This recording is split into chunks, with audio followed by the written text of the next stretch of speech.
up everyone? Today's video is going to be nursing school study tips. So I'm going to tell you how I received A's every semester of nursing school so far for my end of term grades. If you may or may not know, I am in an associate's degree of nursing program and I'm going into my last semester in January, and I will take my NCLEX this summer. So before the video even begins, if you are a nursing student currently or you are thinking of going into nursing school, it is super hard. People do fail out, and that's the reality of it. In regular school, in college, C's get degrees, but in nursing school, that is not the case. It's not gonna cut it. For my school, we need a 78 or higher to pass the semester, so you are looking at a C plus or higher. So you basically want higher than an 80 for us.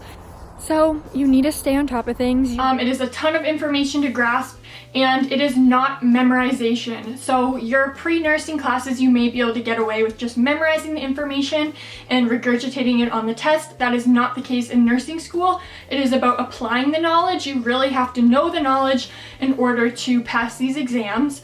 The next thing you're going to want to do is learn how you learn or study best. So for me, these are the tips that work, but if you are a visual learner, you might want to incorporate more videos. If you like group work, you could do study groups. And then the next thing is organization is key. I'm going to go into this again, but when it comes time to study for your exams, your ATI proctored exams even, or your finals, you're going to want to have an organized setup so that it's easy to have your information all in one place.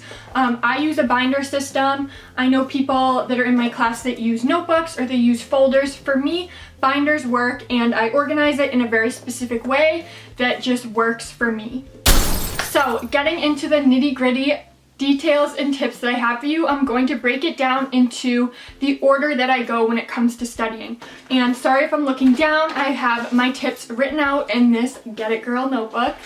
The first thing is, so the week before lecture, so my lectures are usually on Fridays now, so at the beginning of the week, say Sunday, Monday, Tuesday, I will read the chapters. Depending on how you learn best, if reading the full chapter works for you, great, do that. But we have concept learning modules for my school, and then under that is exemplars. So say the concept learning module for that week is oxygenation, and then the exemplars are asthma, COPD, pneumonia, etc. I will just go through the chapters and concentrate on those specific sections, or else I find that I waste too much time reading the entire chapter. So I will go through and I will read everything about COPD, asthma, etc. And then what I do specifically, for me this helps, is I create a chart on each topic. So for example, here is pneumonia, and I will put the disease process in the middle, signs and symptoms, medical interventions, nursing interventions, medications, nutrition, etc. And depending on what the topic is, the boxes will change, but this helps me going into lecture because I already know a little bit about what the topic is about. If there's anything I don't understand about the topic, then I can ask my teacher, and it just really helps to kind of know the information going into the lecture so that they are reinforcing and kind of highlighting the stuff that you may have missed. And for you, if these charts don't really work, you could do something else. Maybe you take notes in a notebook. Then what I will do is 2 weeks before an exam, I will create a study guide. So we have PowerPoints that our teachers put up for each lecture. So this is what they will lecture on, and those are kind of condensing our information for class. But what I will do is I will condense each topic or each PowerPoint to even less than that, so maybe 1 page of a study guide. And this will help you when it comes time to studying for the actual test. Creating these study guides is also a way to study. I find when I'm writing down this information, it helps a lot to learn the information and get it into your brain. And when I do the study guide, I will put the disease, signs and symptoms, medications, nursing interventions, all the key information that you need to know about each thing. So say sickle cell anemia, I will list everything that I need to know on that topic. Then 1 week before the exam, what I will do is the beginning of the week, I will study this study guide, and I will really go through and make sure I know this information, I know the meds, I know everything about it. And then the second half of the week, so say Wednesday, Thursday before my exam, I will do practice questions. These are so important to do. It will really change your grade. If you find you are doing bad in classes and you are failing exams, practice questions will change things for you. They are a game changer. And you don't want to just get any questions online. I would use, if your school uses ATI for questions or UWorld, use those. You can usually change it to the specific topic that you want if you just figure out how your online website works, or get a book. So this is the Saunders NCLEX RN book. I find this super helpful. I will actually, before an exam sometimes, go to the specific section. They have it like divided really well. You can find the information and what disorder or disease you want to flip to. I may read the little section on it, and then there are tons of questions at the end, and I will go through and do all the questions on those topics. This is super important because then you are starting to think like a nurse, answer questions. It's not usually like I get the same exact questions on my test, but I will remember the questions that I got asked when I was practicing. And so the next tip is just a way of thinking. So you really need to think like a nurse. And by this, I mean reading all the questions really slowly and carefully. Super important because they do try to trick you.